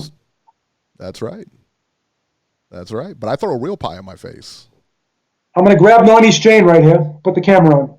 I'm going to swear on Nani's. You're going to what? Grab my grandmother's chain. I'm going to swear on my grandmother's chain because this is when I swear on my grandmother's chain, I never lie. Yeah, all right. I will buy a real pie tomorrow if I lose. Or Sunday, whatever. I will have a real pie Sunday, and I will throw it in my face because this isn't just a regular title fight. This is for like the diamond. This is a diamond. This is a diamond franchise. This is all of this specialty elite belts on the line tomorrow. So I have to have. So I have to have. I have to have a specialty elite pie for tomorrow. I might even make a specialty. I may get a cheesecake factory. I may have to go to the Ritz. I may go to the Ritz-Carlton Bakery and spend $50 on this pie tomorrow, Sunday, if I lose, because this is a commemorative fight. The Diamond franchise belt. You know what I was thinking about? Yeah. We ought to have a belt made. We ought to have like our own custom. You know what I want to do? For situations like this. I want to buy that WBC belt. I'm going to buy that WBC belt on eBay. And I'm going to use that as our belt. The belt? The diamond belt? It's only $200. It's not bad. For $200, I would buy that. Yeah, it's not bad at all. I don't know. Yeah, it's not bad at all. But we need something like that to, we need something like that for sure. For sure. Yeah. All right, guys. Well, listen, I'm taking Keith Thurman. Beeb's taking Pacquiao. Now, tomorrow, we got stuff going on all day. Beebs, you're covering the Rivas fight. I'm going to do the Rivas fight, and I'm going to do the Pacquiao-Thurman fight, too. Hey, now what time does the Rivas fight get started? Well, let's look on the zone. Let's look at the schedule.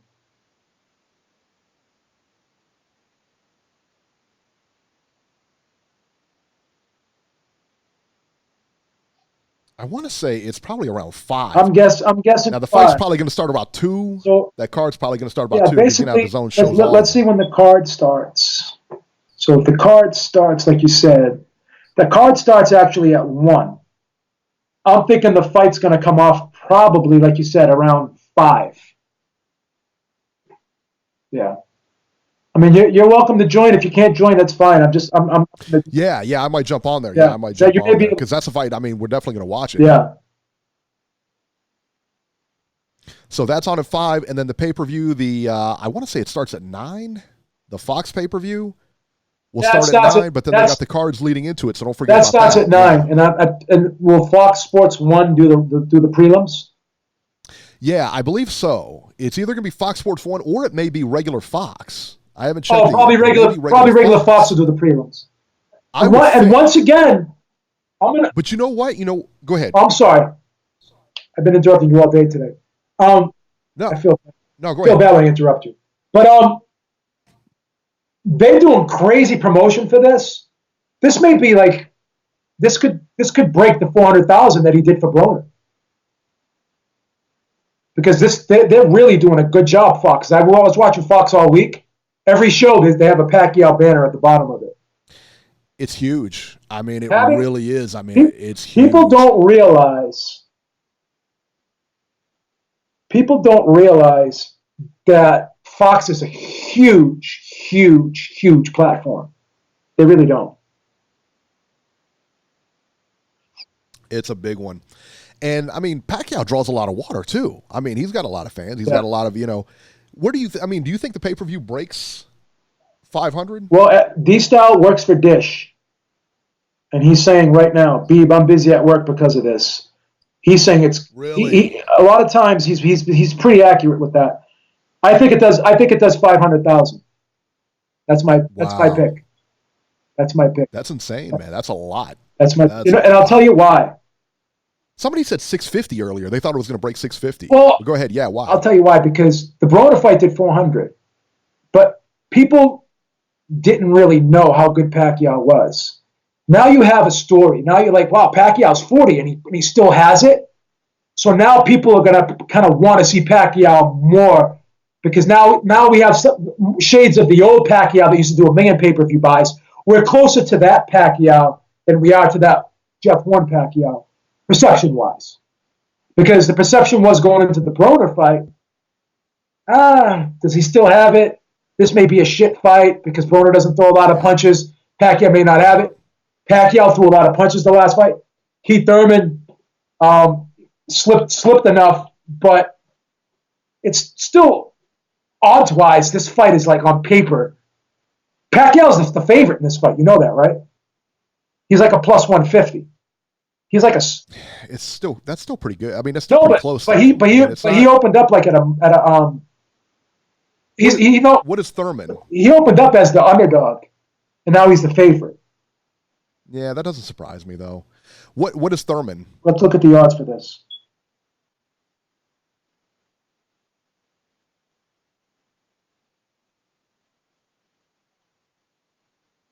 You got to look at the odds for this. I'm actually thinking about betting this fight, to be perfectly honest with you. I haven't bet a fight. I've kind of taken a hiatus on betting. I'm actually thinking of betting this fight. I feel really good about this pick. They're talking about price fighting. Keith Thurman's a plus 140. Manny Pacquiao's a minus 160. So Pacquiao was a plus 150 when the fight opened. So I mean,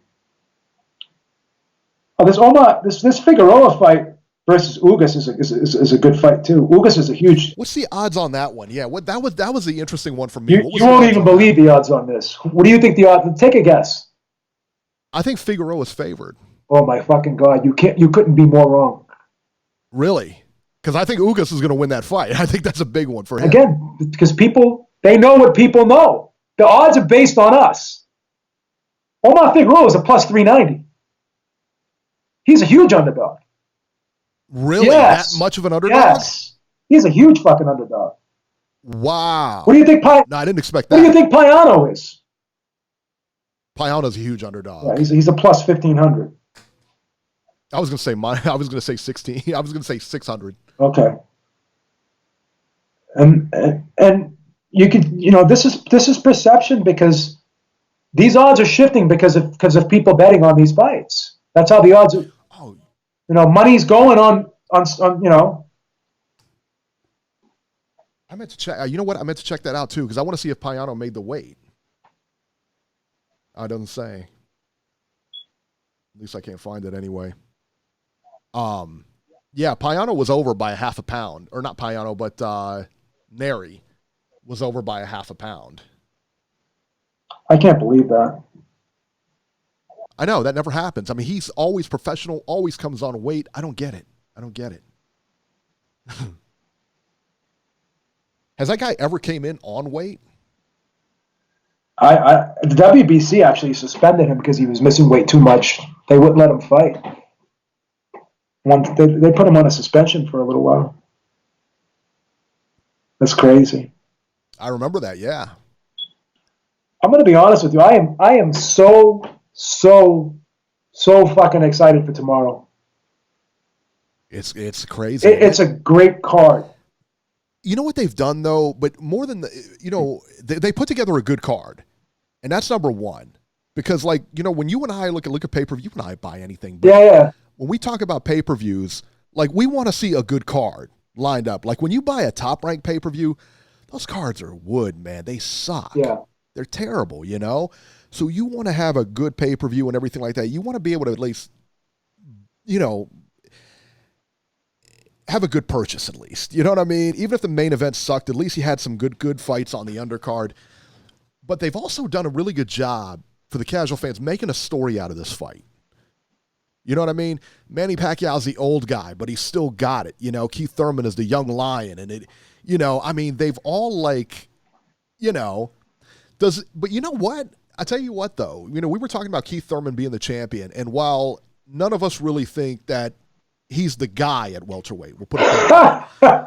That he's the guy at welterweight. Don't tell me now, let me ask you this. We just argued an hour for it. Now you're going to... Don't agree with me now.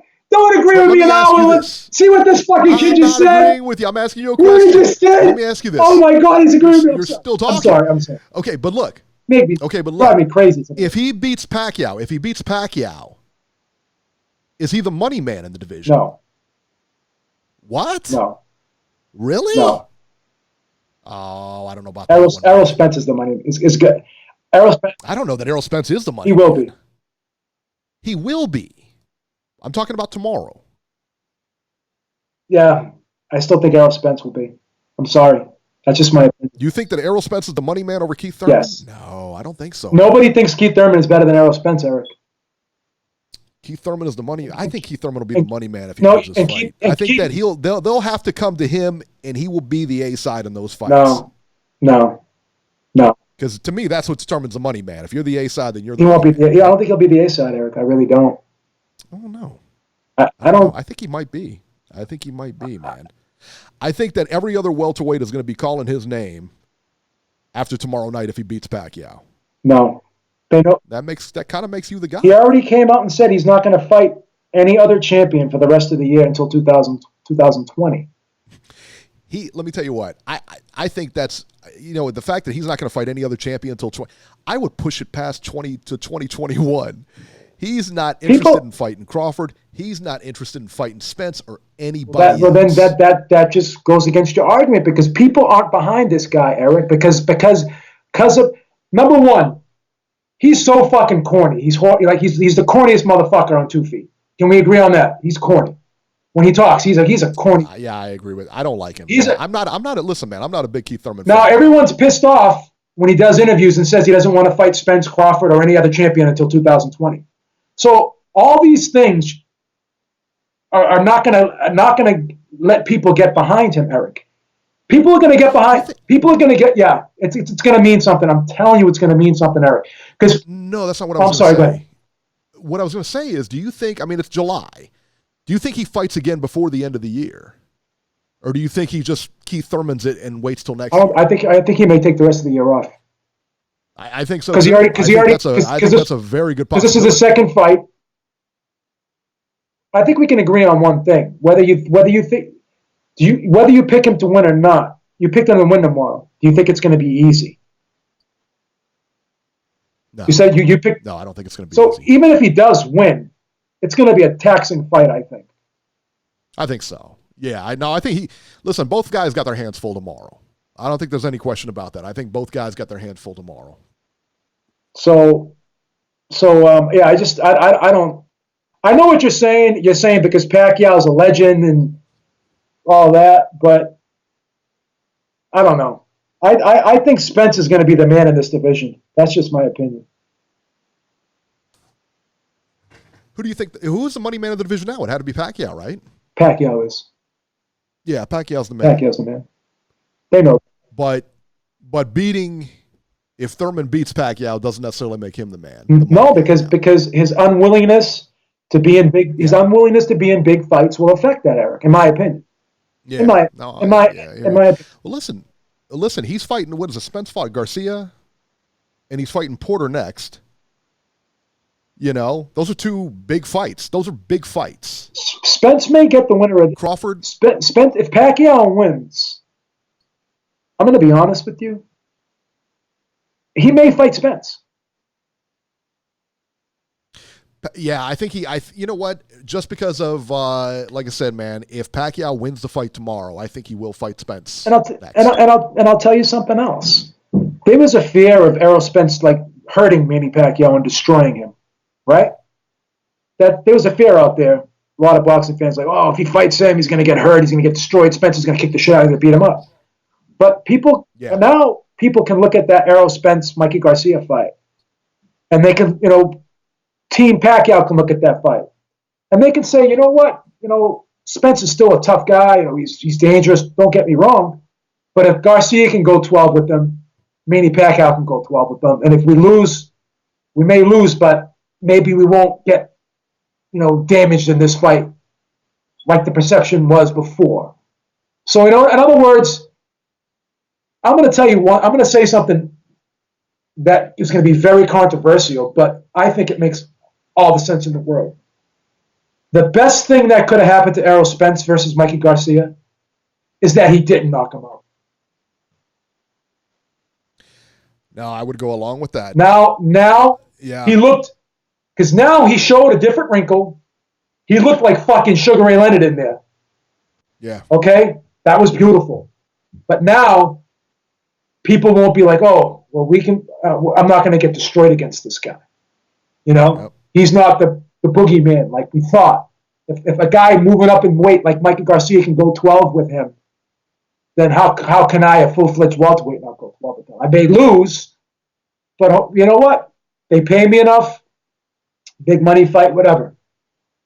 So, which I think is funny that people use that measuring stick and say, well, he couldn't knock out Mikey Garcia. And I've seen a lot of people use that. Well, he couldn't knock out Mikey Garcia. Mikey Garcia was coming up in weight, so he must not be that. His punching power must not be there. That's a dumb argument. I agree. It's just really, I think that's a silly argument. I think it was a tactical move, him fighting that way. Yeah, for sure. It's not like Garcia sucks. It's not like he wasn't a dangerous guy. He's a dangerous guy. And I'm not going to say guys carry guys, but I will say this. There are instances, even back in the day, when Sugar Ray Robinson, when an old fighter would fight somebody that's way out of their prime, but they would fight him, like Sugar Ray Robinson. Who did Sugar Ray Robinson fight? What a real... Did he fight? I think he fought Henry Armstrong when Henry Armstrong was like 40, but Henry Armstrong was really hurting for money. Okay? Right. And they'll do them a solid. Like even Holmes when he fought Ali. I mean, he wasn't really trying to knock Ali out. You could see he was like, he would punch Ali, then he would step back and wave the ref. You know what I'm saying? I'm not, yeah. and I'm thinking Spence said, you know what? If I go inside and I walk this guy down, I could stop him. But if I fight on the outside, I may not stop him, but I can beat him that way too. So let me just beat him that way. That way I won't scare future opponents away. I show these guys I have a different wrinkle. So there is mentality in there. It doesn't mean the sport's corrupt. Doesn't mean this or that, But fighters, I do believe, in my opinion, do take certain approaches in fights. Well, you remember the Canelo fight with Chavez Jr.? Yes. You telling me that Canelo couldn't have taken him out anytime he wanted to? He could have. Yeah. And I believe there was it was almost like it's almost like an unspoken thing. Listen, you don't press, you don't hurt me or anything like that. I'm gonna let you get through the round, and I'm gonna let you get to the end, and that's it. And Chavez obliged. He didn't do anything that would violate that unspoken thing. And he got to the end. Because if Canelo wanted him out, he could have got him out. I agree. I don't think there's any question about that. I agree. So, but I think tomorrow night, I don't think we're going to see a knockout. I think we're going to see a decision. I think so too. Neither guy has knocked anybody out. I mean, you know what I mean? I mean, you can look at Matisse, but I don't put much stock into that. It's a decision. I mean, it's a 12-round fight, I think. If we do see somebody get knocked out, I don't know who would favor getting knocked out, to be honest with you. I don't think I don't know. We've seen both guys. I mean, we've never seen Thurman knocked out. We've seen him hurt. We've seen him hurt pretty bad. The problem with Thurman is he doesn't have one-punch knockout power. And does Pacquiao, though? At this weight, at this stage? He has He has one-punch fight-changing power. I would go along with that, yeah. But does Keith Thurman have one-punch fight-changing power? Because he hurt fucking José Lopez in that fight. Yeah. And came back. So, I don't know. Yeah, Lopez came back. It was the second round, wasn't it? I believe it was the second round when he went out. Yeah, knocked him down, yeah. Yeah. Yeah. And I am going to cut Keith some slack in that fight, too, because He did take Josecito. I believe he did take Josecito Lopez lightly. That was more of a lack of mental preparation more than anything, in my opinion. And I'll cut him some slack for the rust, whatever. But again, should he have taken another tune-up instead of jumping into a fight like this? Because most guys, like Tyson Fury before he fought Wilder, he had 2 tune-ups. Most guys at least have 2 tune-ups after a long layoff. He had 1. Now, I realize this is a big money fight. He can't pass it up. But with that being said, is the rust off yet? You know what I'm saying? I don't know. Do you think Pacquiao can get him out of there? You know what? I'm gonna say something right now. I think a lot of people are gonna be surprised because I know Keith Thurman, this version of Keith Thurman. Now, once again, I don't want to. Keith Thurman doesn't fight the same as he did when he was younger either. Like, he never used to go to the ropes. He goes to the ropes now. Like, he went to the ropes a lot in the Porter fight. You know what I'm saying? Yeah. He takes breaks now. Okay? I honestly believe he has problems making 147. He looked dry at that weigh-in. I think he's a legitimate 154 pounder, in my opinion. He doesn't move up because there's still a lot of big money fights for him at 147. But that being said, I honestly can see Keith Thurman going to the ropes. And Freddie Roach is a smart guy. Manny Pacquiao is a smart guy. I can see Manny Pacquiao going to the body a lot more in this fight than any other fight before, because they know they can hurt him there. And they know the body's going to be there when he goes up against the ropes. And when he goes up against the ropes, what does he usually do? He squares himself up. What does that give you an invitation for? Body shots.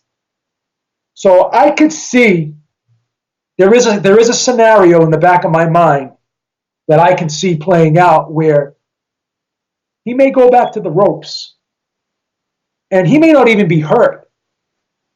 But Pacquiao can just start reeling off punches and Keith Thurman may not answer back. I could see a referee jumping in and stopping the fight during one of those exchanges.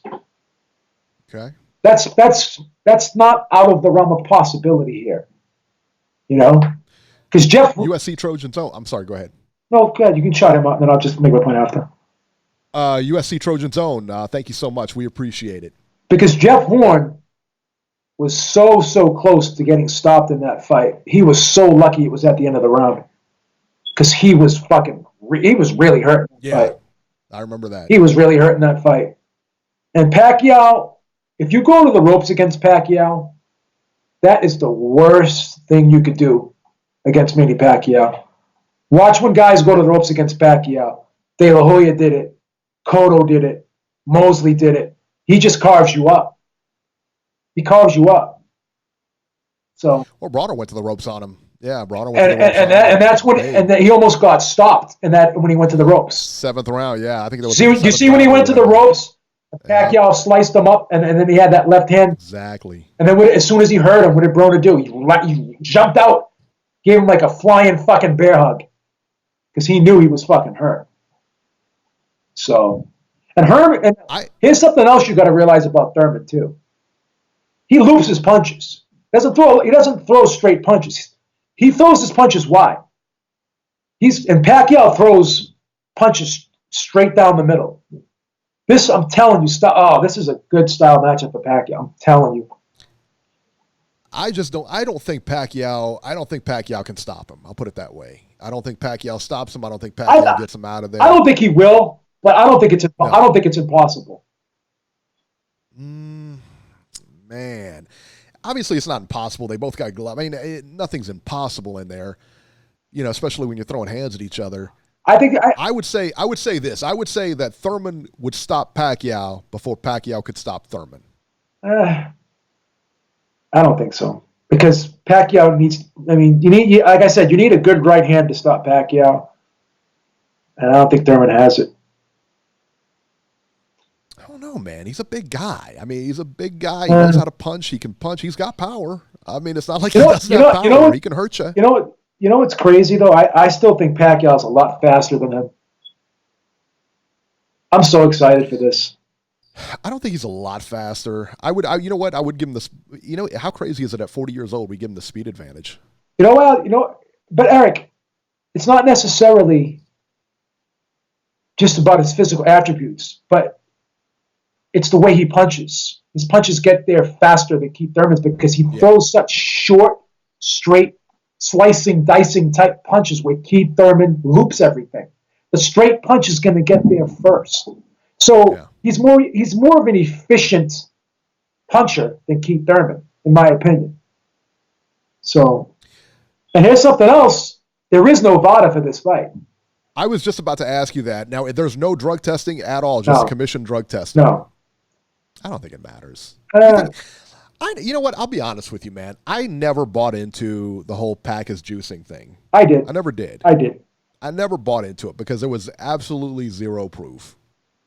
None. Well, we never caught him with the needle in his ass because we're never going to be able to do that.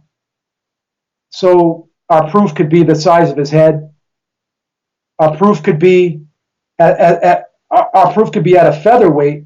He was throwing less punches than he did when you move up in weight and you're a welterweight and you're throwing more punches at welterweight than you are at featherweight.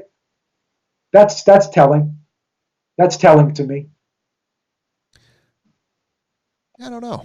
I don't know. I think, in my honest opinion, I think 95% of the fighters were on HGH. I believe that. D-Style, not to interrupt you, but D-Style just said he's got the report 409 pay-per-views sold last hour. That's just his center. I guess, and he's in Texas, right? He's in El Paso. He's in El Paso. Wow. Yeah. This is gonna be big, Eric. That's insane. It's gonna be big. That's insane. Yeah. And I don't know how you order fights. I order them like at the time of the fight. I'm not one of the guys that orders them today for tomorrow. You know what I mean? I hit the button saying, I stopped doing at 8:55. I stopped doing that, and I'll tell you why. Because every now and then you have a glitch. You know what I mean? Even like sometimes I just better safe than sorry, you know. Right. But for the most part, I used to order them the day of. I used to order them like a half hour before. I order them like 2 minutes before the fight starts. Yeah. You know, I mean, that's usually when I order them. Yeah. Yeah. So, all right. Well, listen, guys, we're going to go ahead and sign off here. Remember, about 5 o'clock tomorrow, just watch the channel. Watch Ringside Reporter. Watch the channel. The live cast will be done for the Dillian White-Oscar Rivas fight. So that'll be good at 5. And then probably, I want to say, right around 11-ish, we're going to be doing the live cast for the Pacquiao-Thurman fight. So if you don't want to pay for it or whatever, you can tune in and we'll be telling you about the fight. And also, too, if you want to buy the fight and tune in with us and watch along, that's fine, too. So either way, tune in. So there you go. Yeah, it's a busy day tomorrow, guys. Absolutely. Make sure you support the channel. Absolutely, yes. Thumbs up for everybody.